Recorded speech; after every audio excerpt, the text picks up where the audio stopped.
stupid things. Greetings. Hey, Ray. We had a lot of, issues with finance and stuff, so let's call the session. January 23rd, let's just call the roll. Councilmember Zelda? Here. Brackman? Here. Karuba? Here. Reynolds? Present. Faulkner? Beckley? Here. Diversa? Here. Russell? Here. And President Schultz? Here. This time, is there anyone from the general public that would like to speak to the council? Go first, Doug. Go ahead. All right, Doug's gonna let me go first. So I spoke a little, to the Public Safety Committee and, have been working close with Jeff and Dan. I gave most of them this packet. This is the next step of the project. This has a letter in it, giving me full permission from the family of Lexi Hukin. Oh, maybe she made more copies than I did. Oh, I forgot you. Randy. Who does? Yeah, Randy, oh, Randy did. if you Did had I- one. Okay, I did have one extra one. Okay. Perfect. Did you want one? So, there was a question, I guess, that came up, from a community member of, that they were against this project, and that they didn't understand why I was trying to remove the stuff from the side of the street. So the letter in there, I do have the original if anybody wants the original, but it is giving me full permission to continue this project.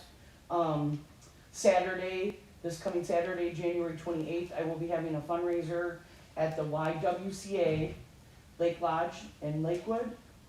It's on Terrace Avenue, right by the Lakewood Rod and Gun. If you go by the Rod and Gun, you go to the right. We're gonna have baskets. Right now, I currently have about between 30 and 40 baskets that have been donated, or made by myself. So I'm hoping that we can raise about $3,000, if not more. The total for the bench and the picnic table that we've chosen, or I've chosen, and kind of talked to people about if that's what they like, will be about $2,500 just for the equipment, and then whatever it costs to pay for the cement. If enough money isn't raised, then we raise more. Or we start to go to nonprofits and ask if they would like to donate, or businesses behind it, you know. It's kind of hard to go to a business and ask them for money. I tried. They don't really like to just give a person money. So if I, had a 501c3 behind me, which I'm sure that I could find someone like the YWCA or anybody, their children use the playground a lot, so it would be beneficial to them. But I spoke with the Public Safety Committee. After I raise the money on Saturday, I'll come to the meeting on Monday and let you guys know how much money I have. And then Jennifer's gonna talk to Dan about the next step, what we have to get, because it has to be a donation to the city. And like I said, in the beginning of this, I will do whatever I have to, even if it comes down to taking some money out of my own pocket and finishing this project off. Because I really think Jamestown Advanced Product did an amazing job.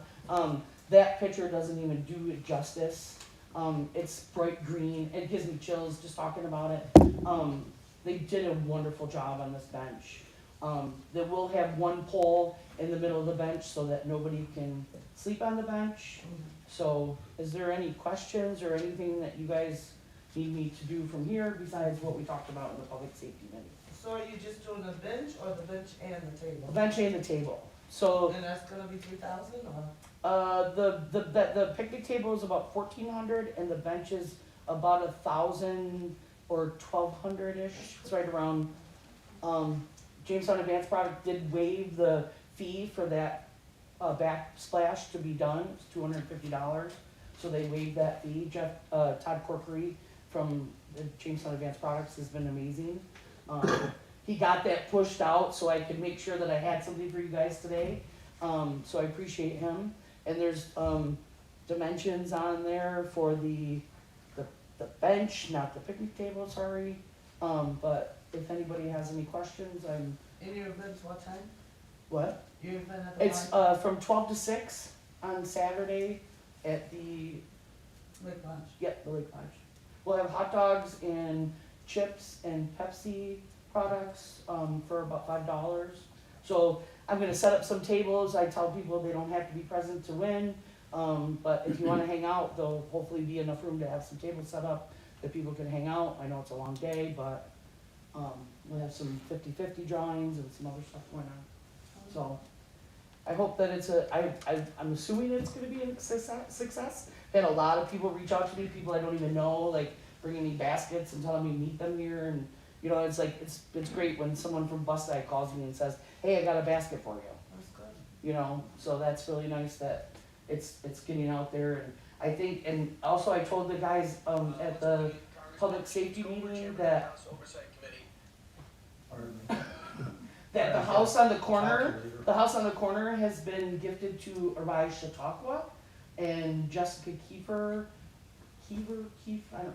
sorry Jessica, she has taken that over, and, it's gonna be a house to help girls, teenage girls with human trafficking and kids that are at risk.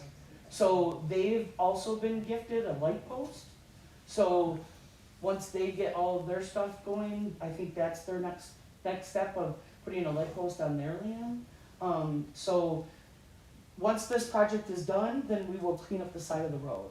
And we ask the community to please not, you know, put stuff there, you know, that's not memorializing her, that's not doing anything for this young girl. You know, we really want people to come and use the park and use the table and sit at the picnic table and sit at the bench and really remember her that way, because she deserves that. So, thank you. Does anybody have any questions? Good work, thank you. Thank you. Thank you.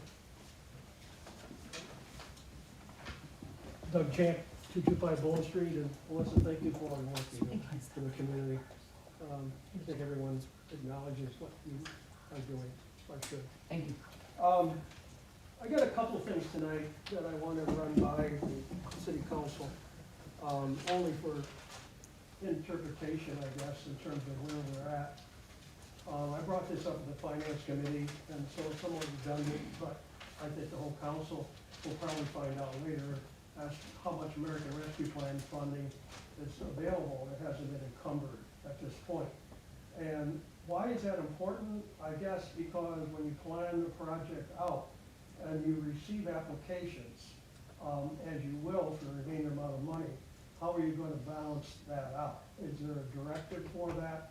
Is it going to go into the three cornerstones, public safety, public health, economic development, or is it going to get into some nebulous thing of support services within the city that somebody likes, but the whole community may not in fact benefit from it? So it's key to keep your eye on the number as you unfold this year. So I guess I think it's time now, as we progress in spending this down, as to what the calculability of that. And the reason why I also bring this out, and I had an answer for this, and Crystal was good in answering it, but I want to bring it to the table, is that public health has somewhat been ignored with the American Rescue Plan. I guess you could say that public health is a lot of different things. I don't see anything in there that specifically mentions out the cross-pollination or pollination, if you will, by other county agencies with the city and what we got to do if a virus such as this in the future comes about when the American Rescue Plan money is all gone. So everything from protection equipment, from network enhancement of getting people for health care, and mental health is also part of this equation. I don't see anything that we've done directly that applies itself as a percentage requirement on public health. So if anyone said, well, improving somebody's house is healthy, improving somebody's house is safe, but I'm talking about something else. I'm talking about the aspects of virus mitigation and prevention. So do we have this? Do we not have it? We're going to rely on the county or some other group to do it for us. But we must cross this with our needs in the future. Well, this money's gone, it's gone, and we have a virus application that haunts us out in 2017, 2027, we got a problem because we didn't prepare properly. So that is something that I think is something you should look at in terms of percentage of the money remaining. Now, years ago, I asked Mayor Tracy to make us a climate smart committee. For some reason, it was never done, because there was money more available back in 2016 than there is now. Recently, the state, if you had one, there was $11.6 million available last year. But you also must understand the process of a pledge versus certification versus actual implementation. And that's where the city council always needs to be led.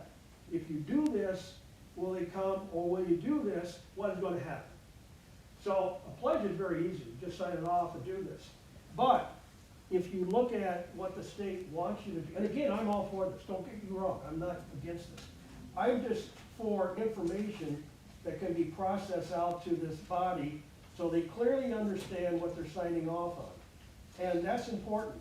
If they do that, all well and good.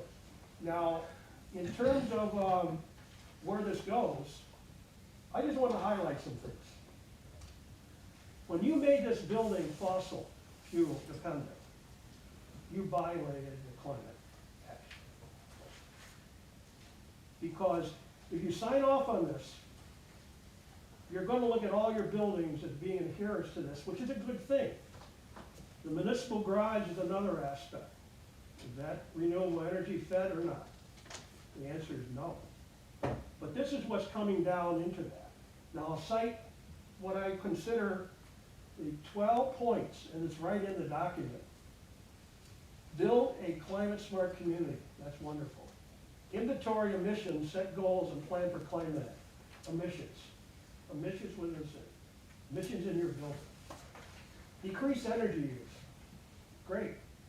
Shift to clean renewable energy. What does that exactly mean? I'm an advocate of it. Does that mean you're all going to go non-renewable or renewable, depending on what building it's going to be, because you can't afford to do it? Use climate smart material management. That means when you buy things, is it climate smart? That's everything. DPW, Parks Department. Enhance community resilience to climate change. That's a wonderful component, but how are you going to do this? Support a green innovative economy. Inform and inspire the public. Good luck. Engage in evaluating process of climate action and innovation performance. Why am I bringing this out? It's not to be negative, it's just to make sure you flush this out, so you understand clearly what you're going to do.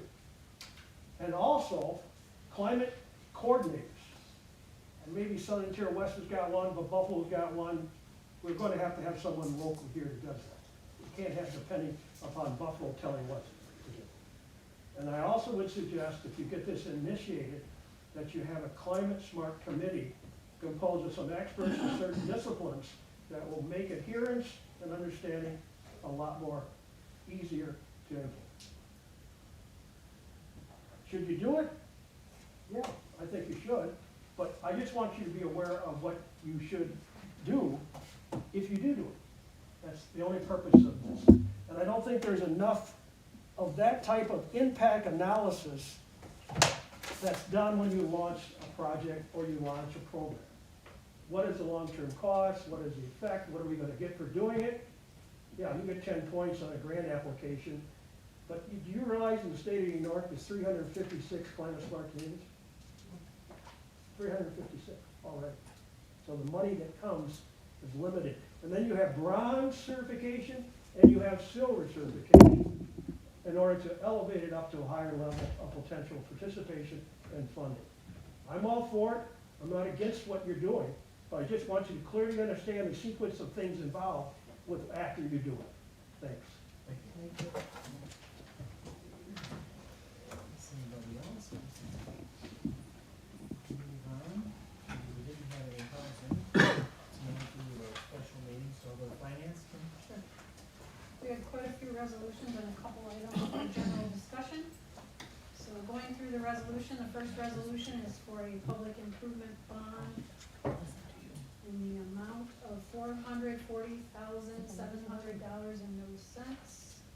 in accordance with that. This is for the Cherry Street and Main Street ramps, that was approved. Resolution number 2 was also a public improvement bond Series A, issued in April of 2015, in the amount of $221,156.26.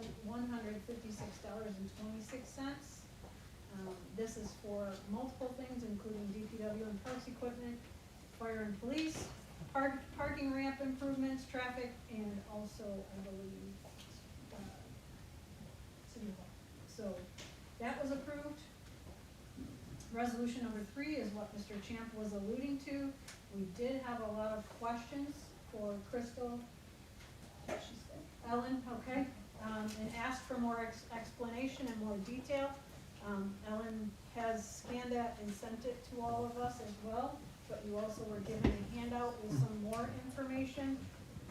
I don't know if you wanna mention anything, discuss anything. Some of our questions were like, what exactly is a pledge? What are we pledging to? What are we signing ourselves up to? So we asked for more detail. I think some of that is outlined. Unfortunately, we didn't have a chance to read it in the meeting either, so I'm asking that you all read that. But if you have any immediate questions while they're here, please address them, and if you need to speak, feel free. Add anything? I generally need to add anything. This is included as an attachment in your email, so watch your inboxes. For those outside of the finance committee, the primary context of this resolution came at the advisement of FEMA. We are participating with FEMA in their BRIC program, BRIC, Building Resilient Infrastructure and Communities.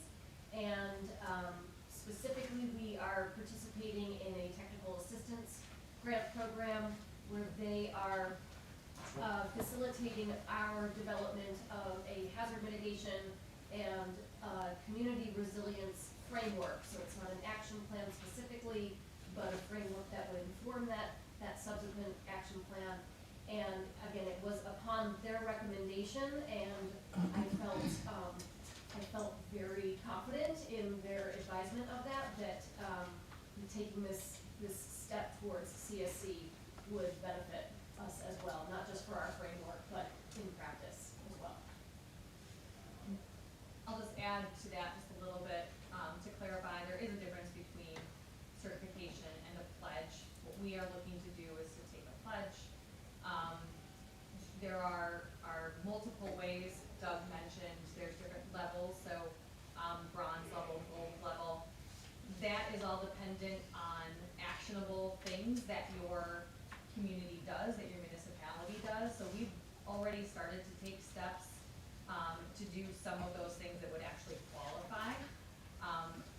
But it's, we should be looking at every project that we do through a lens of, is this reasonable, feasible, does it meet the state's goals? And, it's a simple just evaluation of the project. Similar to the intention of a complete streets policy, right? So we have a complete streets policy. We look at every street project that we're going to do and analyze that for, does it have an opportunity for us to implement complete streets into the design? So it would be the same sort of thing. It's really just pledging that we're going to look to make decisions about our future through this lens. It's not locking us into a contract. It's not, saying that we, if we don't do everything according to these different criteria, that we would be violating an agreement or any of that kind of thing. It's really just making us mindful and aware and holding ourselves to a standard that the state is also looking to hold us to as well. I think it would benefit us, and it would certainly position us for some of those future grant dollars as well. If we pledged to this and you couldn't meet, if you were starting a project and you couldn't meet the state standards or what they want you, or want us at, what would you do then with the project? There's no penalty. So you could still go forward, not meeting Yeah, the absolutely. state standards. You wouldn't just say, hey, we can't do this. Absolutely. Okay. It's really just giving us a framework to work within and to look at what the state standards are and giving us goals to try to reach. And, you know, I think that responsibly, we would do that anyway, or we should be doing that anyway, so there's no penalty if we don't, at least not until 2035 when the state starts cracking down. But it's really just making us more mindful. Because there's some people that feel that the standards that the state has set for us for those dates are not achievable by those dates. Yeah, Not saying that it can't happen, but Yeah. that they want them too quickly. And I've heard some individuals, engineers even say that the technology that would be needed for these projects doesn't even exist in order to meet the state standards. So that's why I was just curious if Yeah. we can't meet those, what then happens? Yeah, this initiative is certainly related, but it's separate of those state goals, which I believe are still, at least to some degree, open for additional public comment. So that could even change a little bit between now and then. But, yeah, there's no penalty should we not meet some criteria. Thank you. Chris, I have a question. What's the relationship between DEC and FEMA with regard to who we're gonna be accountable to and who also benefits? It seems it's the federal government program, but there's not much here. I like these elements. Are they state mandated, or are they federal mandated, or are they piggybacking off of each? Sorry, I just need to look and see where you're looking specifically. So the BRIC program itself, is that what you're? Well, it's a, Oh, I see. The result, are you talking about the 10 points? Yeah. Those are New York State. Yeah. okay, so that's in addition to what FEMA's recommending also? So, the Climate Smart Communities Certification Program is completely separate from FEMA. It's through New York State. It just was recommended by FEMA Okay. that we take a look at that and that we consider that, which is where the resolution came from.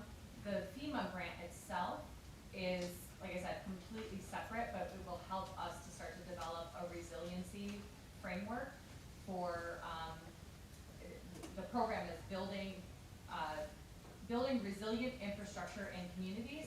So it's hazard mitigation, from stormwater management, adapting for, major storm events, like high wind events, to even disease, control. So kind of all of the different types of crises that I hate to say that we've all been having to deal with over the last few years. It's putting together a framework to actually put together a plan at the city level, and it will be in alignment with the county's hazard mitigation plan that they are actually still in the process of doing themselves. So this is just a small component to the overall bigger picture. So in light of that, just out of curiosity, Doug had mentioned, 356 communities in New York State are Yes. in this? In fact, I think So it's a I'm little bit assuming more. they've all done this pledge as well? Yep, 373.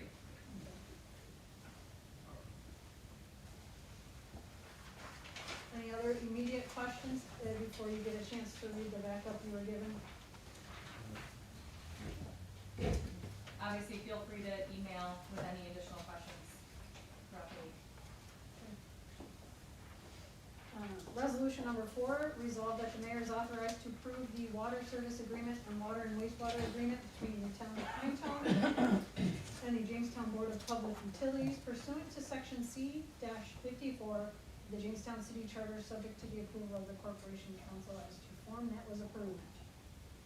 Resolution number 5 was actually on last month's voting session, so that was removed. Resolution number 6, resolved that Sergeant McKinley and K-9 Officer Eric Kraft are authorized to attend the New York State Homeland Security and Emergency Services Tactical Team Leadership Forum in Saratoga Springs, March 1st through March 3rd. Expenses paid by the Jamestown Police Department pursuant to Section 77B of the General Municipal Law. That was approved. Resolution number 7, resolved that Sergeants Dan Overand and Chris Schimick be and hereby authorized to attend the New York Tactical Training Conference and Expo to be held April 24th through April 28th, 2023 in Verona, New York, with expenses paid pursuant to Section 77B of the General Municipal Laws of the State of New York. That was approved. Yes. So Jeff, I don't know if you want to add anything on the next 3 resolutions, but I will read them. All were approved through finance, but I don't know why there were so many change orders. So I'm going to read through them, and then if you want to just add at the end of those ones. So resolution number 8, resolved that the mayor is authorized to execute change order number 1 with the Building Innovation Group of Rochester, New York for the new vehicle maintenance facility based on the change order in the following amount of a total decrease of $57,604.00. Again, like I said, that was approved. Resolution number 9, the mayor be and hereby authorized to execute change order number 2 with Building Innovation Group of Rochester, New York for the new vehicle maintenance facility based on the proposal dated January 13th, 2023 in the following amounts, a total increase amount of $134,812.00, subject to the approval of the Corporation Council as to form. That was approved. And resolution number 10 also relates to the new vehicle maintenance facility. And this is resolved that the mayor be and he hereby is authorized to execute change order number 1 with JMI Heating and Air Incorporated of Frewsburg for based on the proposal dated October 18th, 2022 for a total decrease amount of $331,000.00, subject to the approval of the Corporation Council. Anything to add on those 3 change orders for the facility? Well, see, number 8 was just a number of items that we were able to remove from the contract, which included us, the DPW, removing the asphalt footprint of the building, I guess. We were able to save $10,000 there. And we deducted some glass removal on the project replacement. The snow retention system, basically that was just going to the same system, not the one that was bid out, but that was able to save us about $8,000, $8,100. And remove installation of a gantry crane. We never bought the gantry crane to try to keep the price down, so there's no reason to have them install it. Let's see here, number 9. Get this off my phone so I can see which one this is. That is if you're familiar with the existing building, it's all glass as the front of the building on all 3 sides of the front. As we got into the building and started living there, working in there through the winter months, it was obvious that the glass wasn't a high resilience head glass. There was a lot of sweating, a lot of air leaks. We had a couple cracks that we needed to fix that were wound up being pretty expensive. We started looking at it, we thought it would be a lot more efficient to wall in that section, put some smaller standard sized windows. It's office space, provides probably a better security system on the building. And that's what that addition, or what that change order is for. Item 10 is, thank you. It's with JMI, and that was when, as you recall, we did not get the grant that we were anticipating, $1 million for $800,000, I believe it was, for the going all electric. And what this was to take us back to the gas heat that was already in the building, upgrading that, and we were able to save $331. There is a second part of that that's still in the works, and that would be the savings on the electrical end.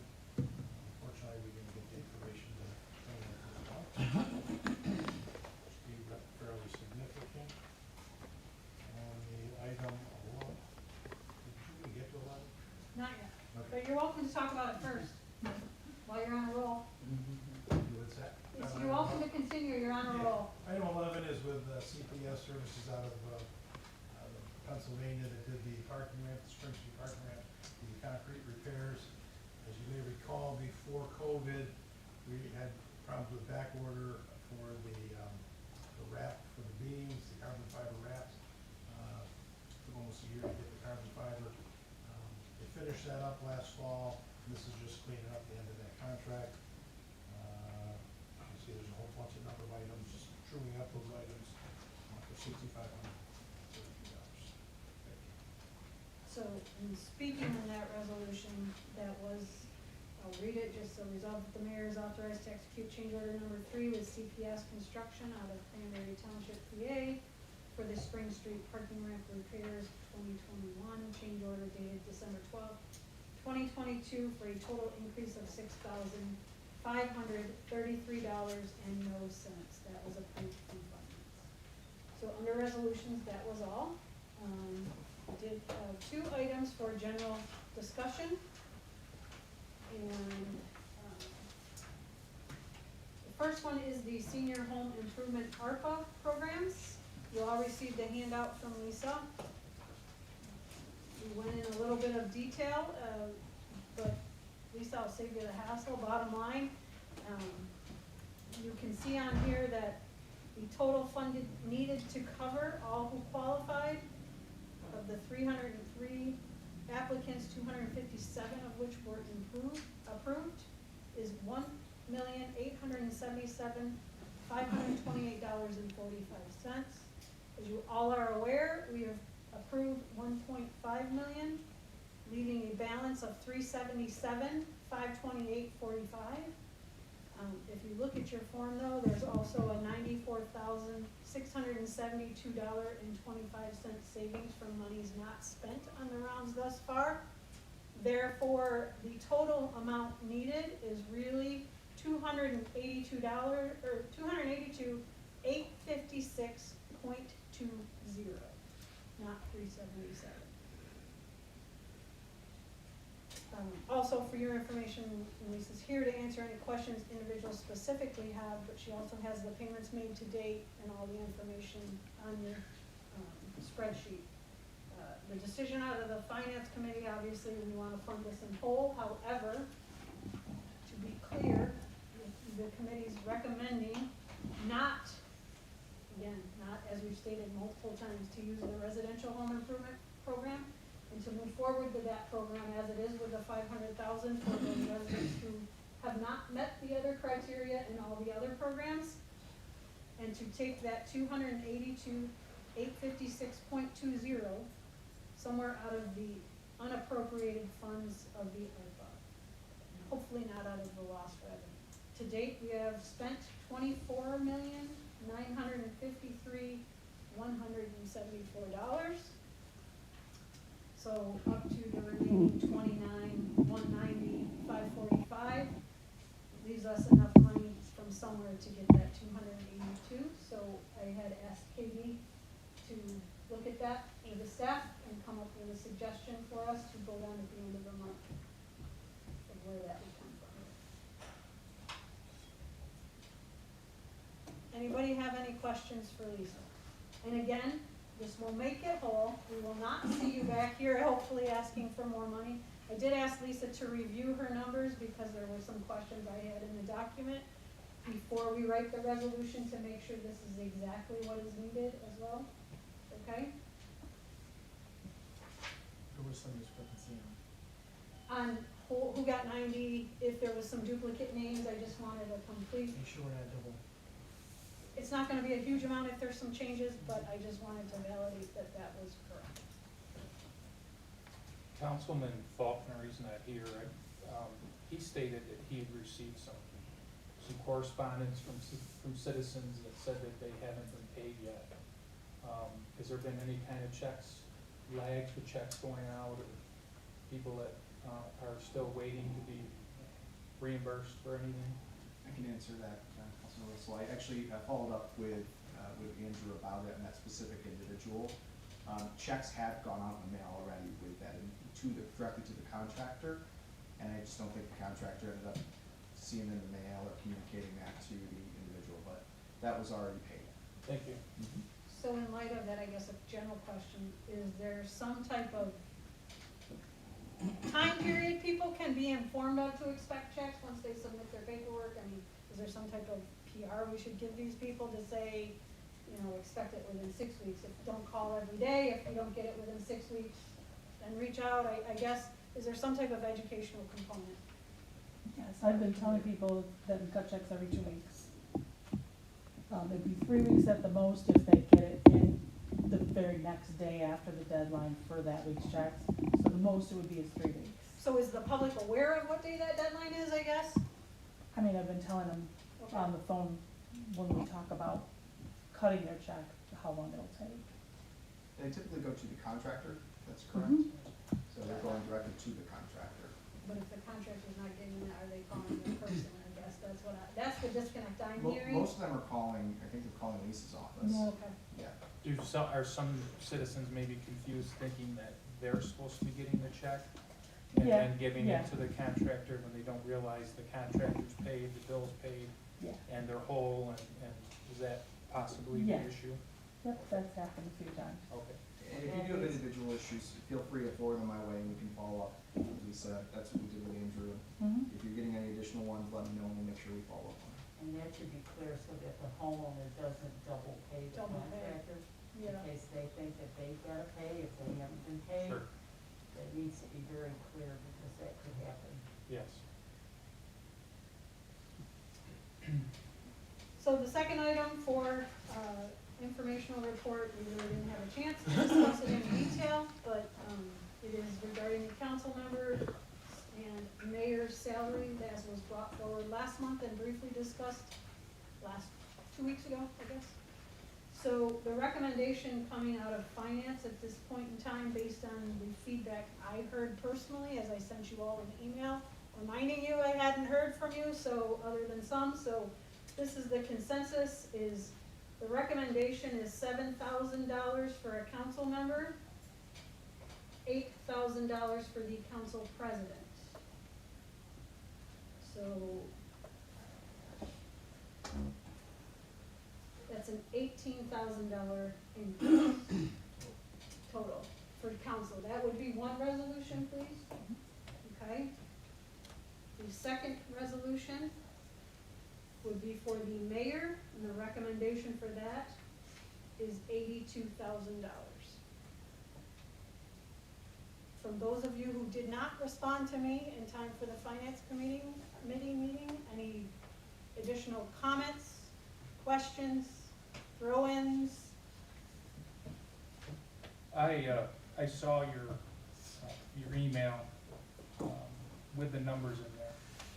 One thing that I wanted to bring forward, that I had some concerns about, and some language that I would see in any resolutions coming forward, is that obviously there's a dramatic increase in the mayor's salary, which I publicly said last time that we met that I thought there needed to be an increase. But for this level of increase, I think the position must be treated as a full-time job, meaning that he or she that holds the office going forward should forego any other paying employment or engagements unless city council grants approval on a case-by-case basis by request from the city council. I came to this conclusion because when I worked for the City of Jamestown Police Department, if I wanted to engage in secondary employment, I had to officially write a letter to my chief of police at the time that I was looking to engage in secondary employment, and I had to get permission from my chief for secondary employment. So I am proposing and would like added to this resolution for this increase in the mayor's salary, that language is put in the resolution. If the mayor going forward, he or she wants to engage in secondary employment, they have to get approval on a case-by-case basis of the Jamestown City Council. And I'm open for any discussion, comments, concerns. I can tell you that's common practice for any nonprofit boards that I serve on. that the chief executive is required to, actually even including other boards that they serve on, not to mention any outside employment, because again, as you state, they consider it a full-time job, and that they want all your attention focused on that job and that job alone. They don't want you to have, it also eliminates conflicts of interest with outside employment, for any number of reasons, so I would support that. I tend to agree, and I think as government and problems become more complicated, it really requires full time and attention to the position. The question that I had when contemplating this was, would a local law then have to be drafted? Because are we changing, the city charter by doing that? That would remain to be asked the corporation council, that might include the charter change, I'm not positive. It would be a charter change, because you're, even with the adjustment to the mayor's salary, that's a charter change, which would require a local law. Okay. And then would that have to go to a referendum? The amounts, as long as you're not reducing it, doesn't. However, changing the terms of employment, we'll have to double check it when we get to it. Yeah. Although the It's- charter does say full-time, I was just reading. The charter does currently say But that. it's silent as far as other employment. Full-time, you know, you could say 40 hours a week, 60 hours a week is considered full-time, but I think that would fall. It's silent as to what outside employment, I think past experience, because when Don Alstrom was mayor, I don't believe he engaged in his plumbing business at that time. Was it plumbing or Electrician. We can certainly look into that and let you know whether there will be any type of referendum or what other requirements may or may not be there by state law. Thank you. Of course. So financially, which is where I'm coming from, it is an $18,000 increase for 9 council positions and a $12,000 increase in the mayor's salary. So total of 10. Oh, 10, excuse me. Yes. So the So 28,000 total, Katie, impacting the budget for 2024 if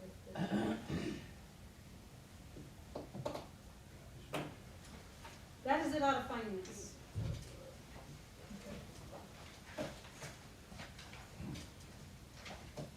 And we'll move on to public safety. Thank you, Mr. President. We have two resolutions that come through finance, two for Sergeant Kennedy and Officer Kraft, through the Homeland Security Emergency Services Tactical Team Union Form for the Springs, and also for Sergeant Overend and Fish Senate, Tactical Training Conference in Expo in Columbia, New York. One special event application permit for the St. Dash to be held on Saturday, March 4th, 23, from 8 a.m. until 10:30 a.m. Annual event. That was approved. Some Saturday discussion, she did address our committee proposals that she had, and very well intentioned and good for change. Look forward to seeing some sort of future. That's all I have. Public Works, Randy? Yeah, thank you, Mr. President. Most of the resolutions were covered in finance that we just went through. And Jeff Lehman did explain some of the savings, and there was quite a bit of savings from the crane to the glass. Those, rather than those big heat loss glass windows, going to smaller ones is gonna, like you said, it's gonna be more safe and more beneficial for energy. And changing from the electric to natural gas with the 331,000 will also be a big help. So, and they did quite a bit of work. The DPW has helped wherever they can, including the crane for 25,000 that they feel they did not need right now, but maybe at a later date. But Other than that, I took a tour of the building down there, and it's coming along pretty nice.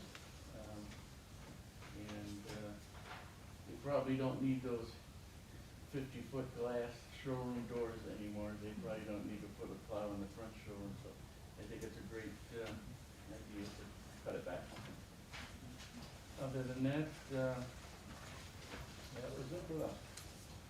I do have a couple questions for Crystal, I guess, and the mayor.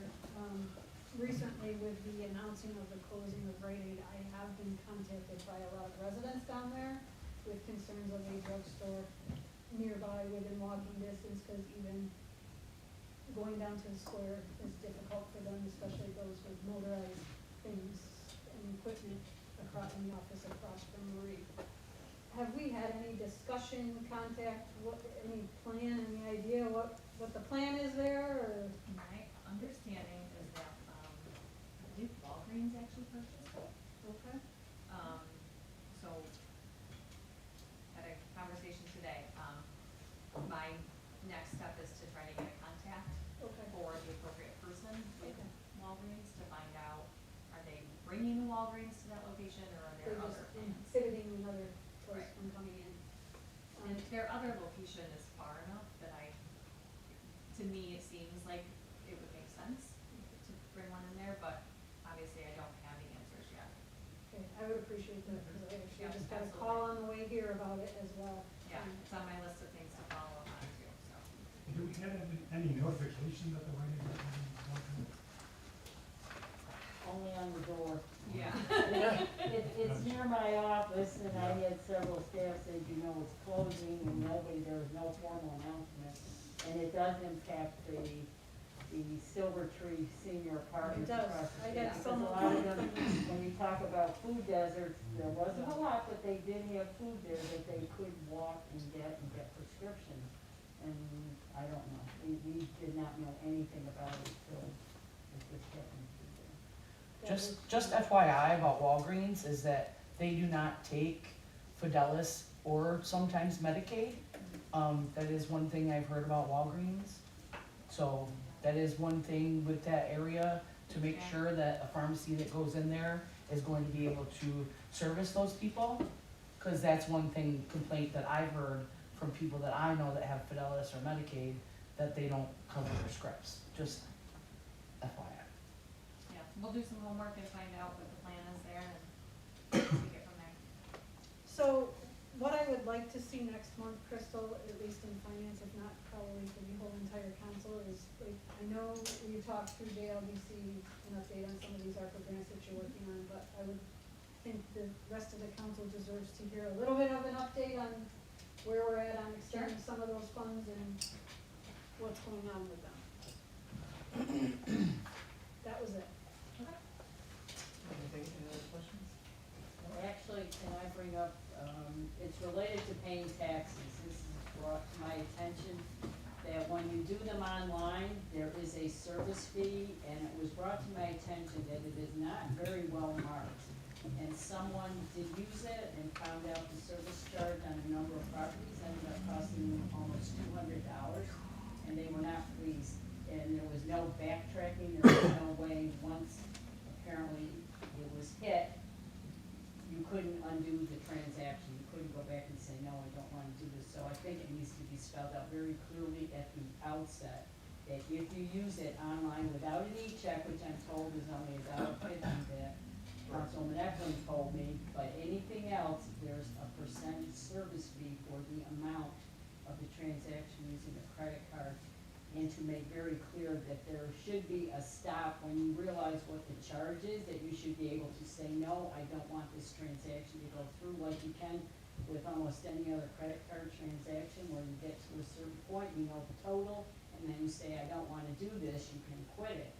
I don't know if there's a way, if you have to exit out, but it's not very clearly marked, and I think if there's a way to denote that, so that people know going into it that there will be a charge, and it could be significant depending on the tax. There is a box that they have to check, stating that they are okay with the charge before the transaction. Well, apparently somebody didn't see that, and and maybe. They have to go in and click it to But is that before they know the total, or is that after the total? No, is- it shows Shows right, it before? shows right, it gives you that. Okay. It's that probably balance. simple if you have one parcel, Yeah, which is, yeah, which yeah, is But even then, we different. advise people not to use the credit card option, Yeah. if they call, we really push the e-check, especially for somebody with multiple properties. Sure, 'cause and they that, call and the that could office. very well have been, maybe they Yeah. did one and then it was all the Yeah. transactions weren't put together, I don't know. But Yeah. just to be clear that the public understands there is a fee charged and associated with it, and they know if they come in, and there are a couple places you can pay down at City Hall, you can pay at the BPU, you can send a check in by mail, there are a number of options, so. The Dropbox. We did, Councilman Kruger, we did put it on, the bills, I believe, this year. It's printed on the It's tax. printed on the tax bill, we've also put it on the website before you click the pay now, but we'll highlight that. Yeah, please make For sure, folks, for because sure. it's, you know, and it may be, you know, some people are in a hurry, they can, you know, Oh, sure, just thinking yeah. of it and don't realize that it's an Well, my action. fear is why, I got a call actually about it too, and my fear is someone's gonna wait till the last minute Yeah. Mhm. and not be aware of that, so. We can certainly highlight it, Yeah, thank you. of course. Guess we're up to you.